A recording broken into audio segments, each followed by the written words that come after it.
Hi everyone, Aaron here for Zollotech, and we're going to review the Droid Turbo.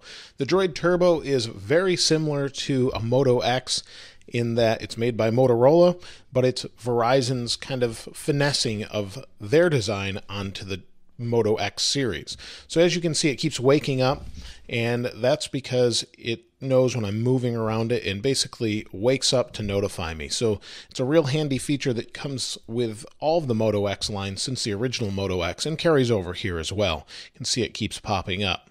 So you can see this is the Moto X itself. There's two different options. You've got the Moto X, it's got a red backing, or you've got this one, which is ballistic nylon. So you can see it's got this weave. They've done Kevlar and things like that in the past, but this is their ballistic nylon. So it's a kind of a rubbery feel. You don't feel the weave or anything. It's got a coating over the top of it, and it's got that rubbery feel to it. On the side, we have our volume button, and it's got this textured feeling. I don't know if you can see it here, but it helps you grip each of these buttons. Volume up and down, power, sleep, wake. You've got your 3.5 millimeter headphone jack on the top. On this side, nothing there. On the bottom, micro USB. On the front, obviously you've got your forward-facing camera, speaker, your home, back, and app drawer there, or app switcher rather. Then you've got your camera on the back, and this is a pretty good size sensor at least. It's a 21 megapixel camera. You've got dual LED flashes, so unlike the Moto X, you don't have the ring flash, you have the two on the side. The interesting thing here as well is the SIM card's actually located in the volume button, so they've managed to hide this and fit it right in the side there like that. So it's kind of a neat way to shove everything aside and give it a little sleeker look. You can see it has a little lip here on the bottom as well. And the big thing with this really is the battery, which is huge. It's a non-removable battery, and it's 3,900 milliamp hours. So that's a gigantic battery. It gives up to, well, about 675 hours of standby and about 48 hours of talk time. And this battery lasts forever, it seems like. The other thing they've done with this is give it a very high resolution Super AMOLED capacitive touchscreen. It's got 1440 by 2560. It's 5.2 inches, and it's 565 pixels per inch. It's also got Corning Gorilla Glass 3 on the front. So they really have gone out of their way to make this a really top-of-the-line phone. Inside, you have no expandable memory, but you have 32 gigabytes or 64, and you have 3 gigabytes of RAM. So pretty much anything you could want in a smartphone is here, including that giant battery. Now, with that giant battery, you'd think it had a lot of thickness to the phone compared to the Moto X, but it really doesn't. Here's a Moto X. You can see here, this is the current 2014 Moto X, and they look real similar other than the dimple here and the ring flash. But other than that, the thickness is not too much different. You'd expect it to be tremendously thicker, and it's not really. In the hand, it doesn't feel too much thicker. It doesn't feel too much heavier. It's definitely a little tiny bit thicker and heavier, but they've managed to squeeze that battery in there and give you that incredible amount of talk time and standby and whatever you want to use it for. So the display is very nice. You can see it keeps lighting up with notifications. Let me go ahead and unlock it here. I've unlocked the display, and this is the standard setup display. You can see it's got a nice background. It's kind of got that weave pattern like you have on the back. They've just carried that over to a wallpaper on the front. And in my hands, this looks really small, but like I said, here's a Moto X if you haven't seen it. Just to give you a size comparison wise, not too big, and similar to size is an iPhone 6, not a 6 Plus, so really not that big. And this is with a case on, obviously, but that gives you an idea size wise. This is not a gigantic phone with this huge battery in it. The battery is double the size, even more so than most phones, maybe 2/3 larger than a lot of phones. So other than the battery and it lasting forever, which it does, it's actually a really fast, smooth phone. Let me open a web page here. You can see I was looking at some of the specs on it earlier with this. We'll go to Zollotech. It's plenty fast, never seems to lag or anything. You can see my web page loaded, and any slowness there is just it coming from the server, not really the phone. Incredibly fast. Let's go to, we'll go to Android.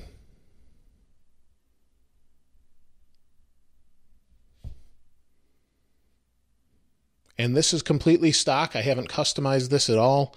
You can see, again, nice and smooth. Everything's really fast, nothing to worry about there. This is, like I said, the default setup, and I've been using this, leaving it on for days and days, and it just goes and goes. And you can see the battery's used up there. Let's see what kind of battery we have. Since I've received the phone, about a week ago, maybe the day or so it came out to stores, or before, I've only charged it once, so that should give you an idea of how long this will go. Now, I'm not saying I used it fully every day, all day, to drain the battery, but it's incredible how long the battery actually lasts. So let's take a look at battery here. You can see this has been on 1 day, 13 hours, 55 minutes, and 24 seconds.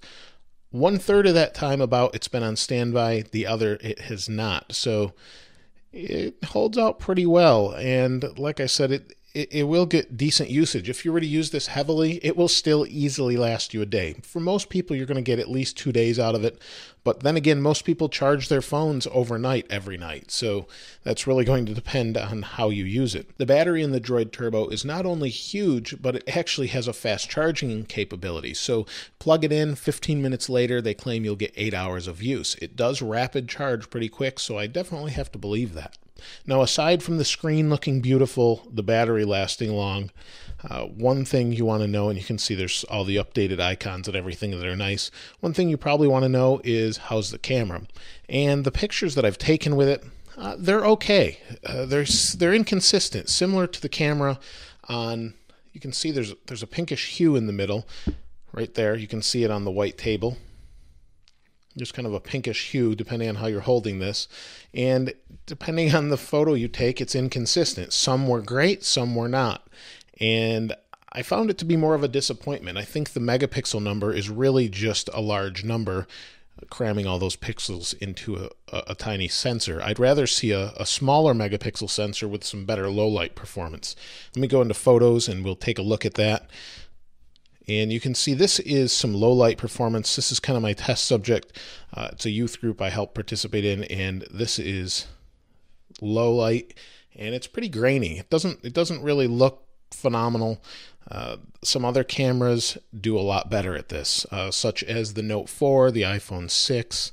They just have a lot better low light performance, and I find this camera isn't really any better either. Just you can see my review on that as well, but otherwise, it's just not overall very impressive. This is just a soundboard, and the picture is pretty grainy, unfortunately. I was hoping for a little bit better performance out of it. Aside from those low light pictures, I think most people will be pretty happy with the camera during the daytime, but there are definitely better cameras out there. However, everything else feels nice and fluid and fast. The speaker inside will probably be adequate for most people. I don't know that people will be overly impressed by it. You can see the speaker up here, like I said before. It doesn't have stereo speakers, which I'd like to see, but we'll go to YouTube here. We'll play my Nexus 9 unboxing and first setup video. Google Play, things like that. This one actually comes in at $399 or $479 for the 32 gigabyte model. This is pretty much the only one that... The volume is loud, but it gets distorted at high volumes, unfortunately, and doesn't sound particularly good. So you probably might be a little bit disappointed with that. Now, the headphone jack sounds great. Actually, I've listened to some pretty high quality music with it, and it sounds really clear and crisp. So the audio processor inside is probably okay. It's probably just the speaker itself. So unfortunately, it just doesn't sound that great. It distorts pretty much anything above 3/4 of the way up and just doesn't sound very good. It's very tinny and just not very rich at all. Overall, I think most people that buy the Droid Turbo will be pretty impressed, pretty happy, especially with this display. It looks really good, has great viewing angles, and overall is very crisp and clear. It's a very high resolution display, and I think most people will be pretty pleased with the phone, the battery life they get out of it. The downside, like I said, speaker and camera, but most people probably think it's okay for the majority of things. I'd love to hear what you have to say about the Droid Turbo. I think it's a pretty decent phone, and the battery may be a huge selling point for some people, so definitely worth checking out if you need a really, really long battery life if you don't have the opportunity to plug in very often. That may be a huge help for some people. I'd love to hear what you think about the Droid Turbo versus the Moto X, kind of its little brother, I guess, or little sister at this point, depending how you look at it. I really like this phone as well, but this one has that extra huge battery in it. So let me know what you think in the comments below. If you haven't subscribed already, please subscribe and like the video. As always, thanks for watching. This is Aaron. I'll see you next time.